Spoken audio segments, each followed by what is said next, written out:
Hello friends, आज हम देखेंगे इलेक्ट्रोमैग्नेटिक इंडक्शन चैप्टर नंबर जो 6 है क्लास 12 का फिजिक्स का एनसीईआरटी का उसका एग्जांपल नंबर 6.1 एंड 6.2 हम डिस्कशन करेंगे। तो आप अपने पास बच्चों बुक रखें। देखो फर्स्ट एक्सपेरिमेंट अपने को क्या कह रहा है, मतलब फर्स्ट क्वेश्चन अपने को क्या कह रहा है, example what would you do to obtain a large deflection of the galvanometer. तो ये आपसे एग्जाम्पल नंबर हम फर्स्ट का डिस्कशन कर रहे हैं। एग्जाम्पल नंबर 1, एग्जाम्पल नंबर 1 जो है वो experiment number second electromagnetic induction का जो एक्सपेरिमेंट नंबर सेकंड है उससे रिलेटेड कुछ क्वेश्चन आपसे डिस्कस कर रहे हैं। मैं क्वेश्चन के लिए पहले आपको यहाँ कोयल बना देता हूँ। ये कोयल है बच्चों, ये कोयल अपने पास में, ठीक है। और ये इसकी एक्सिस इस तरीके से, ये बहुत सारे नंबर ऑफ टर्न्स थे। इस कॉइल का भी इस तरीके से है, देखो इस तरीके से मैंने बताया भी था, पहले एक्सपेरिमेंट किया था तभी कि ये जो वायर्स है, ये वायर है, ये इसकी एक्सिस है। ये जो वायर्स है इसके बैक साइड में, मतलब ये वाले जो वायर है, देखो ये आपको अच्छे से दिख रहा होगा कि ये वाले जो वायर है ये बाहर निकला हुआ है, मीन फ्रंट में है, और ये कॉइल के बैक साइड में है, ये कॉइल के बैक साइड में है। तो ये कॉइल के बैक साइड वाले वायर ये वाले, कॉइल के फ्रंट वाले वायर ये है। और हमें पता है कि ये एक्सपेरिमेंट नंबर सेकंड में हम इसके साथ गैल्वेनोमीटर को कनेक्ट करते हैं, जिसका पॉइंटर जब करंट का फ्लो नहीं होता है तो ऑलवेज 0 पर रहता है।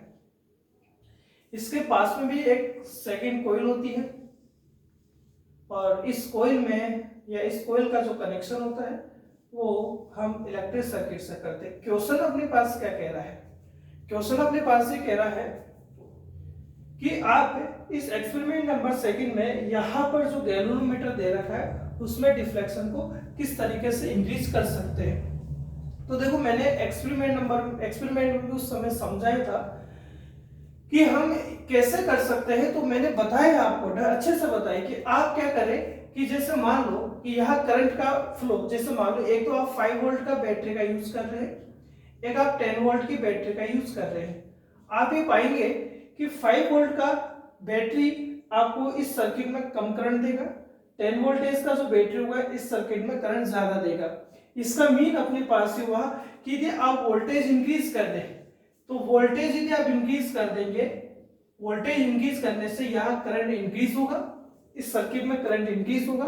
आप और ज्यादा इसके पास लेकर जाएंगे तो ये और ज्यादा इसके मैग्नेटिक फ्लक्स में, मीन इस कॉइल के मैग्नेटिक फ्लक्स में और ज्यादा चेंजेस करेगा, और मैग्नेटिक फ्लक्स में जब ज्यादा चेंजेस होने लगे तो गैल्वेनोमीटर में डिफ्लेक्शन भी ज्यादा आने लगेगा। तो फर्स्ट आप यहाँ बैटरी रिमूव करके आप हाई पोटेंशियल का बैटरी यहाँ यूज कर सकते हैं, जिससे करंट का फ्लो ज्यादा होगा। सेकेंड, ये देखो ये कॉइल है, इस कॉइल में नंबर ऑफ टर्न्स को आप इंक्रीज कर सकते हैं। आप जब नंबर ऑफ टर्न्स को इंक्रीज करेंगे तो करंट का फ्लो, देखिए हम मैग्नेटिक फील्ड की खास बात बताते हैं जो हम डिस्कशन कर चुके हैं कि जे सपोज एक कॉइल है, ओनली एक number of turns single coil है, उसका मैग्नेटिक फील्ड बी है। यदि ऐसे 10 यदि आपके पास में नंबर ऑफ टर्न्स आपके पास 10 है इसी कॉइल में, तो मैग्नेटिक फील्ड उसका 10 टाइम हो जाता है। यानी नंबर ऑफ टर्न्स आप इंक्रीज करते हैं तो उसका मैग्नेटिक फील्ड इंक्रीज होगा, मैग्नेटिक फील्ड इंक्रीज होगा तो पास में आप इसको लेकर आएंगे या आप दूर लेकर जाएंगे। मेनली पास की बात करें क्योंकि डिफ्लेक्शन को इंक्रीज करना है, तो आप जैसे इसको पास में लेकर आएंगे तो मैग्नेटिक फ्लक्स में और ज्यादा वेरिएशन आएगा, और ज्यादा चेंजेस आएगा, जिससे अपने पास में यहाँ फ्लक्स में भी चेंजेस होने से यहाँ इंड्यूस्ड ईएमएफ क्या होगा, ज्यादा प्रोड्यूस होगा, करंट ज्यादा प्रोड्यूस होगा, और गैल्वेनोमीटर में क्या आएगा, ज्यादा डिफ्लेक्शन आएगा। यानी सेकंड, आप वोल्टेज के साथ नंबर ऑफ टर्न्स भी इंक्रीज कर सकते हैं। थर्ड, आप इन कॉइल का एरिया भी इंक्रीज कर सकते हैं। कॉइल का ज्यादा एरिया होगा क्योंकि फ्लक्स क्या होता है, फ्लक्स होता है बी ए कोस थीटा, यानी आप ये देख सकते हैं कि फ्लक्स एरिया को इंक्रीज करने पे इंक्रीज हो सकता है। तो यदि आप कॉइल का एरिया यदि आप ज्यादा कर देंगे तो यहाँ फ्लक्स में वेरिएशन ज्यादा आएगा, और जिससे अपने पास में यहाँ डिफ्लेक्शन भी क्या आएगा, ज्यादा आएगा।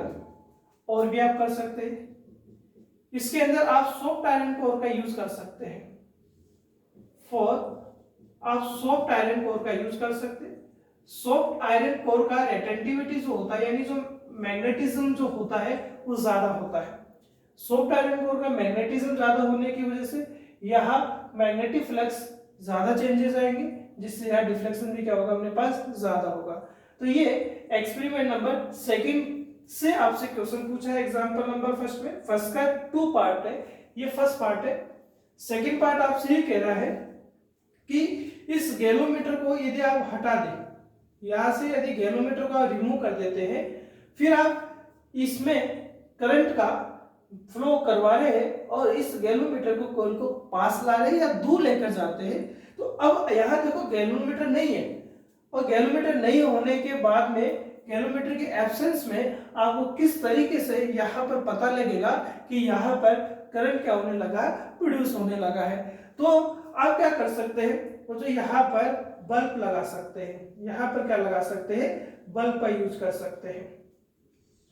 यदि आप बल्ब का यूज करेंगे तो जैसे करंट का यहाँ, जैसे मान लो आप इसमें करंट का फ्लो हो रहा है, उस कोइल को आप पास लेकर आ रहे हैं, तो कोइल को पास लेकर आने से होगा क्या कि इसमें भी इंड्यूस्ड ईएमएफ और इंड्यूस अपने पास करंट प्रोड्यूस होगा, और करंट यदि प्रोड्यूस होने लगा तो बल्ब क्या होने लग जाएगा, जलने लग जाएगा, बल्ब चमक करने लग जाएगा, यानी बल्ब ऑन हो जाएगा। और बल्ब ऑन हुआ, इसका मीन वहां पर करंट का फ्लो होने लग चुका है। तो ये अपने पास क्या है, एग्जांपल नंबर 6.1 था। और फटाफट से अब एग्जांपल नंबर आप 6.2 को भी देख सकते हैं। आपको नोट डाउन करना है तो आप प्रॉपर वे में नोट कर लेंगे। Experiment number sorry example number हम 6.2 की बात करते हैं। जितने भी बच्चों एक्सरसाइज के क्वेश्चन है, मैं कोशिश करूंगा एक्सरसाइज के क्वेश्चन और एग्जांपल की कि ज्यादा से ज्यादा एक एग्जांपल या एक एक्सरसाइज का केवल एक ही वीडियो बनाऊं, ताकि आप पर्टिकुलर यदि किसी भी एग्जांपल या एक्सरसाइज को के क्वेश्चन को सोल्व करना चाहते हैं तो आप उसको पर्टिकुलर नंबर डालकर देख सके। तो आपको आगे जो भी न्यूमेरिकल के वीडियो मिलेंगे वो सिंगल वीडियो मिलेंगे, जो काफी कम टाइम के भी होंगे, जो इजीली में आप उनको देख सकते हैं कम टाइम में। नाउ एग्जांपल नंबर 6.2 आपसे कह रहा है ए स्क्वायर लूप है, एक स्क्वायर लूप है। ये कह रहा है कि लूप जो है मीन जो कोइल है वो स्क्वायर के शेप में है, और इसका जो साइड है, स्क्वायर का साइड आपको गिवन है, स्क्वायर का साइड अपने को क्या है इन्होंने गिवन कर रखा है, दे रखा है, और स्क्वायर का जो साइड है वो अपने पास में कितना है, 10 सेंटीमीटर है। आप इसको मीटर में कन्वर्ट कर लीजिए। सो साइड मीटर में कन्वर्ट करने के लिए आपको पता है कि आप क्या करते हैं, 100 का डिवाइड करते हैं, और डिवाइड करते हैं तो ये पावर ऊपर जाकर -2 का कन्वर्ट हो जाएगा। सो 1 × 10⁻⁻1, ये 0 से एक पावर कम हो जाएगी, ये मीटर आ गया। हम एरिया फाइंड कर लेते हैं इसका। एरिया इसलिए फाइंड कर रहा हूं, कहीं ना कहीं फ्लक्स की ही बात करेगा। फ्लक्स में एरिया यूज आता है, और एरिया यदि यूज आएगा तो आप एरिया पहले फाइंड कर लीजिए। एरिया इसका होता है साइड का स्क्वायर, और साइड इसका कितना है, 10⁻⁻1 है। सो ये -1 का स्क्वायर अपने पास क्या आ जाएगा, इसका एरिया आ जाएगा। नाउ नेक्स्ट आपसे कह रहा है कि देखो इसका रेसिस्टेंस भी आपको गिवन है, इसका रेसिस्टेंस कैपिटल R भी आपको गिवन है, इसका वैल्यू अपने को गिवन है 0.5 ओम गिवन है। नेक्स्ट ये कहाँ रखा हुआ है, is place vertically in the east west plane. अब देखो ये रखा हुआ जिस तरीके से, उस तरीके से हम देखते हैं कि जैसे ये डायरेक्शन देखते हैं, ये east and this is west, ये ईस्ट और वेस्ट हो गया, और ये इसका नॉर्थ हो गया, और इसका क्या हो गया, साउथ हो गया। क्लियर?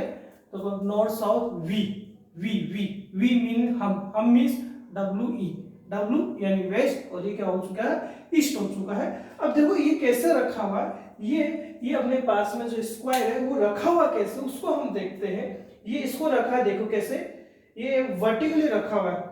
वर्टिकली का मीन आप समझ रहे होंगे, जैसे मान लो कि बच्चों ये अपने पास स्क्वायर है, सपोज ये स्क्वायर है, स्क्वायर मान लेते हैं, है तो रेक्टेंगुलर शेप लेकिन स्क्वायर मान लेते हैं एक बार हम।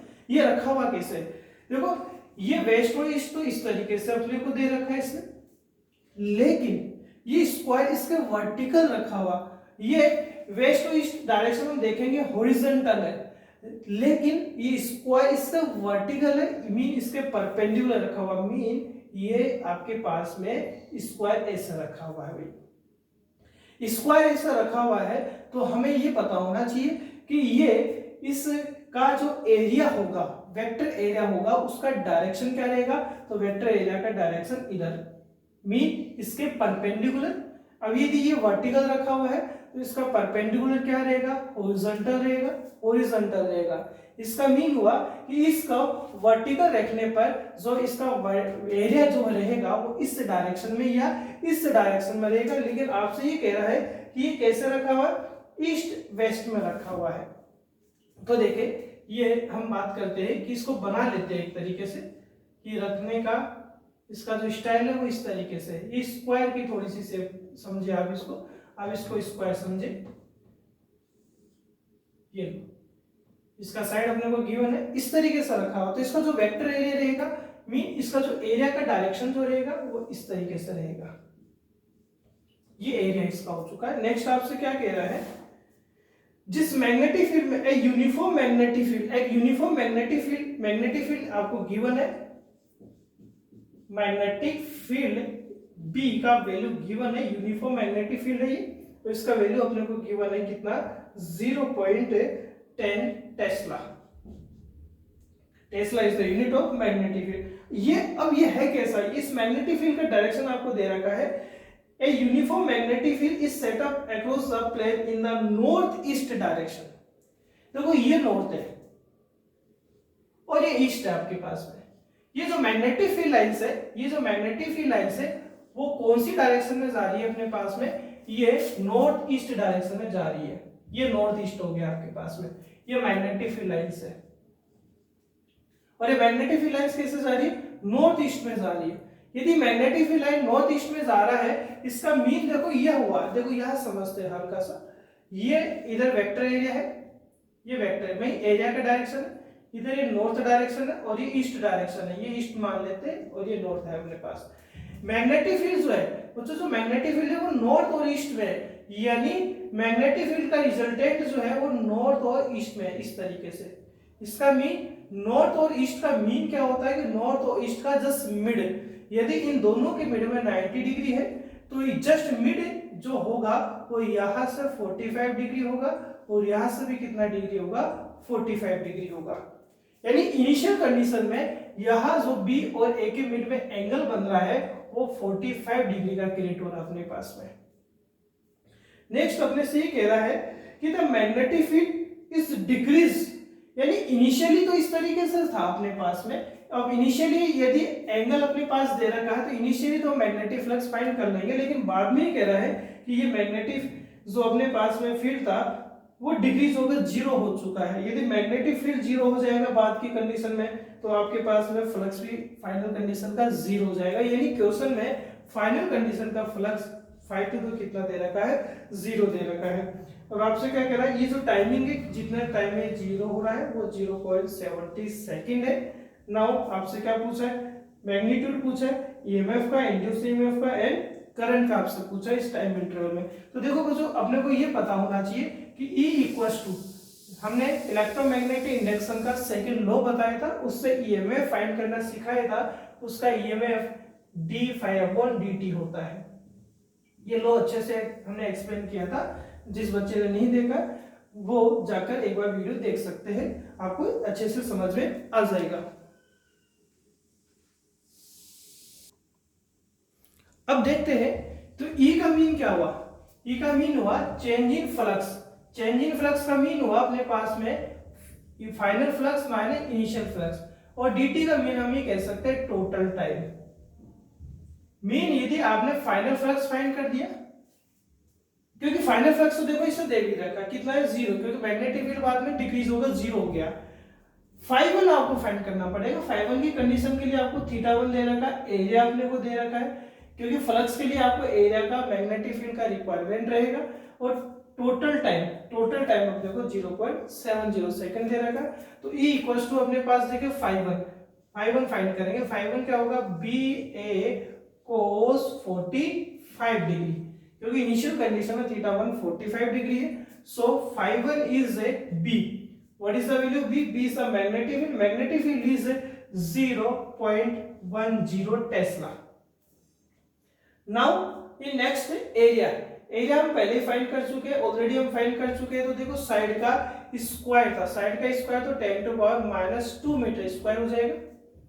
तो ये एरिया अपने पास हुआ 10⁻² cos 45 डिग्री का जो वैल्यू होता है 1/√2 होता है। तो यहाँ हम 5 सोल्व करेंगे तो इसको क्या लिखा जा सकता है? देखो ये डी पॉइंट हटेगा तो डिवाइड में क्या रहेगा? 100 10 से 10 कैंसिल होगा तो 10⁻⁻1 आ जाएगा, 10⁻⁻2 आ जाएगा और डिवाइडेड बाई √2 आ सकता है। तो 5 अपने पास कितना आ जाएगा? 10⁻³ और ये वेबर में आ जाएगा। ये इनिशियल अपने पास क्या आ चुका है? फ्लक्स आ चुका 5 और इस 5 का वैल्यू अपने पास क्या है? 10⁻³ डिवाइडेड बाई √2 है। तो ये 5 आया है अपने पास में। अब देखो यहां से थोड़ा सा हम इसको इरेज कर देते हैं। देखें नेक्स्ट कंडीशन नंबर नेक्स्ट का मीन अपने को ई फाइंड करने के लिए अब क्या करना पड़ेगा? देखिए ई, नाउ ई इक्वल्स टू क्या होगा बच्चों अपने पास में? 5/2 एंड 5/2 कितना अपने पास में? 0 है। तो यह 5/2 का वैल्यू अपन 0 रखते थे तो ये 0 आ गया -5 और 5 कितना है अपने पास में? 5 है 10⁻³ डिवाइडेड बाई √2 डिवाइडेड बाई क्या है अपने पास में? Total time and total time is 0.70 second. So E equals to minus plus 10⁻³ √2 और 0.70 को भी 70 × 10⁻² लिखा जा सकता है। आप इसको सोल्व कर लेंगे कि सोल्व क्वेश्चन है तो हम इसका आंसर डायरेक्ट लिखेंगे। अनसोल्व क्वेश्चन जो होगा उसको कंप्लीट सोल्व करके बताएंगे। तो इसका अप्रोक्सीमेट जो आंसर आएगा अपने पास में वो आएगा 1.01 क्योंकि √2 का वैल्यू 1.414 आपको यूज लेना है और 0 × 10⁻³ EMF है तो ये आंसर वोल्ट में आ जाएगा। नाउ करंट फाइंड करना है। करंट I इक्वल्स टू क्या होगा? ओम के लॉ से E/R हो सकता है। E 1.01 × 10⁻³ है। R रेसिस्टेंस गिवन था 0.5 ओम। तो ये पॉइंट जो अब आप इसको लगभग से सोल्व करेंगे तो अप्रोक्सीमेट जो इसका आंसर इन्होंने दे रखा है वो कितना आ गया? 2.02 × 10⁻³ एम्पियर। करंट है तो एम्पियर में यूनिट होगा। I इक्वल्स टू कितना आ जाएगा? जैसे इसको और भी सोल्व करके लिखना चाहे तो -3 को आप मिली भी लिख सकते हैं, मिली एम्पियर हो सकता है, इसी तरीके से मिली वोल्ट भी हो सकता है। तो ये अपने पास एग्जांपल नंबर 2 था। नेक्स्ट क्लास में हम जो एक्सरसाइज है उस एक्सरसाइज का जो फर्स्ट क्वेश्चन है जिसके 6 पार्ट है जिसमें डायरेक्शन को बताया गया है वो डिस्कस करेंगे। हम न्यूमेरिकल की फॉर्म में हम वो डिस्कस करेंगे। तो नेक्स्ट क्लास जरूर देखिए आप। उसका क्या रीजन है? क्योंकि वो जो डायरेक्शन वाले क्वेश्चन है अपने पास में वो कहीं ना कहीं हम लेंस के लॉ के थ्रू करेंगे और जिसको हम बहुत सारे प्रैक्टिकल इस तरीके से, जैसे हमने कोयल वगैरह वहां है तो प्रॉपर देखो हमने कोयल वगैरह का यूज कर रखा है, प्रॉपर हमने कोयल्स वगैरह बना रखी है। इसी तरीके से और भी हमने यूज कर रखा है, जैसे ये वाली कोयल्स आप देखें। मतलब कहीं ना कहीं प्रैक्टिकल एक्सपेरिमेंट के थ्रू और भी आप जैसे देखना चाहिए क्योंकि नेक्स्ट क्लास में सारी चीजें हम इन्हीं तरीके से बताएंगे। देखें ये सारी की सारी अपने पास है तो वहां पर हम क्वेश्चंस को प्रैक्टिकली सोल्व करने की कोशिश करेंगे। प्रैक्टिकली सोल्व करेंगे तो कहीं ना कहीं डायरेक्शन हमें अच्छे से समझ में आने लग जाएगी। ठीक है। और क्लास यदि आपको अच्छी लग रही है तो आप लाइक जरूर करें, शेयर जरूर करें और सब्सक्राइब आप जरूर करें। ठीक है बच्चों, थैंक यू।